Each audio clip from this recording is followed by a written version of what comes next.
In 2002, Real Madrid won the European Cup for a record 9th time. In the decades since, one manager has dominated European football. Few Real fans would have imagined they would still be awaiting their coveted 10th European crown.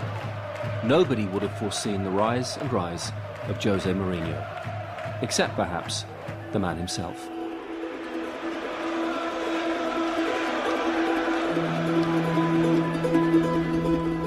Please don't call me arrogant. What the hell? Come to England and see he's a special one. His philosophy We cannot lose. is winning.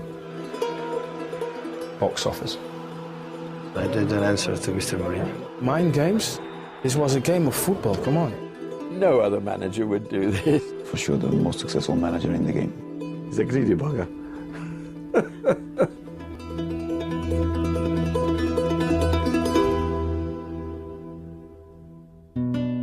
Let's go. Good to see you. How are you? Very good.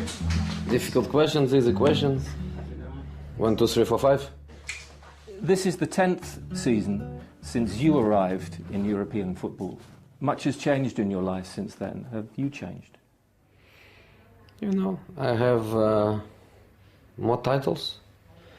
I have more money. I have even more desire to win than I had before. That's my nature. I want to do things well. I want to show my people that in life you have to have ambitions till the end of it. So I try to learn every day. I try to be better every day. And I have exactly the same or more ambition than I had before.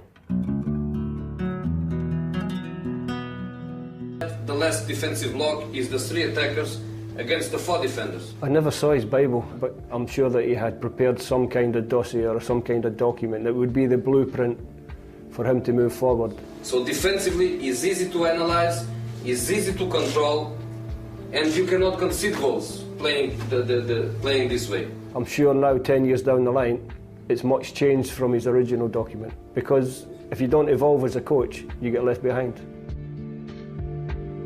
Quality is important. Quality of work, quality of leadership, quality in the relation with the players. I think it's about quality and about results. Managers who get results are the good ones. I'm not putting pressure on you about we have to win. I don't want to put that kind of pressure, but we cannot lose. We cannot lose.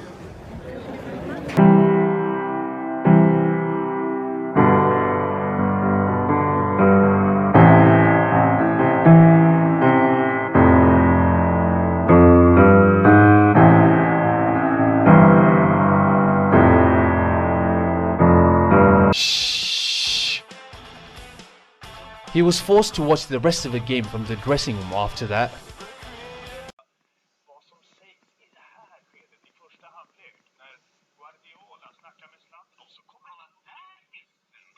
Mourinho might be apoplectic about it.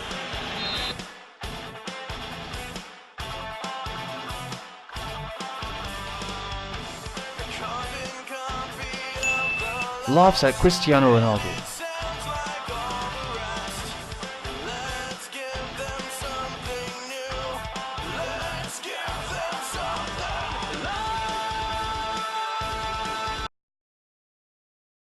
The winning coach right now, Tracey. Doesn't sound bad, that, does it? Winning England coach.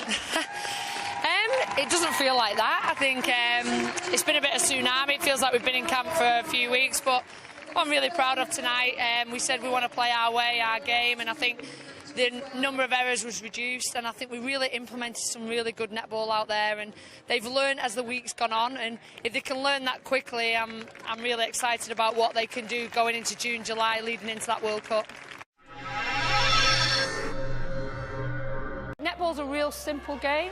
It's about getting the ball from A to B and in the goal.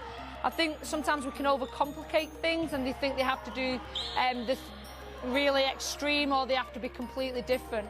Okay, the best players in the world are those who are very clinical about their performance, those who make less errors, and those who have a really, really good ball handling capabilities, and you know, get them things right, and you will be a very, very good netballer. Manchester Thunder, Tracey Neville. Boy, do they know how to put on a show inside Manchester. The music, the lights. Now it's time for the performance of their lives. Sitting alongside me throughout it all, enjoying and soaking up the atmosphere, rocking a little bit as well, Anita Navin, part of our commentary team tonight.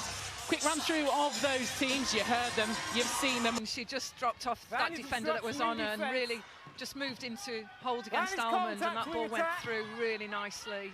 Clever play there by Mavericks.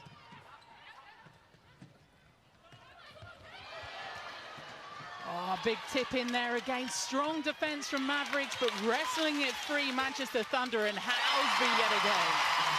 That's just the vision of Pittman as well. She just spun herself around, her head's looking one way, she just feints that ball in. It's quality possession around the circle edge when she's around, linking with Housby. But this is a good start. They drop in. Make sure that you're not going hard on that first move and overcommitting. Remember, we're sometimes going to let it land with her. Yeah. Sometimes we're not going to let it land with her. Yeah, it's interesting, Tracey, just working there with the linkage between Bayman and Malcolm, and that will be about that work around the circle edge, and particularly the work of Buchanan. That long ball is a danger and something really to close out by the Thunder defence. So much noise inside a Manchester arena. Stacey Francis, you're alongside them. May have had a bit of a sense of what the coaches had to say. Yeah, I think it was what you'd like to call a timely timeout. Mavericks definitely want to keep a grip of the game, and it was incredibly astute to call it whilst they're within one goal still. They just want to stay calm, stick to basics, and yeah, as we heard at the end there, Tracey really wants those guys to work on what they've been doing all season and look at when they want to win ball and when they want to just let it land. Sam May just time back up her lace. Fantastic quarter. It's been a fantastic game so far. There's a little bit of tidying up to do in the Thunder attack. You just cannot fault the work of Mavericks, but in particular the work of Guskoff and Hutchinson. Excellent.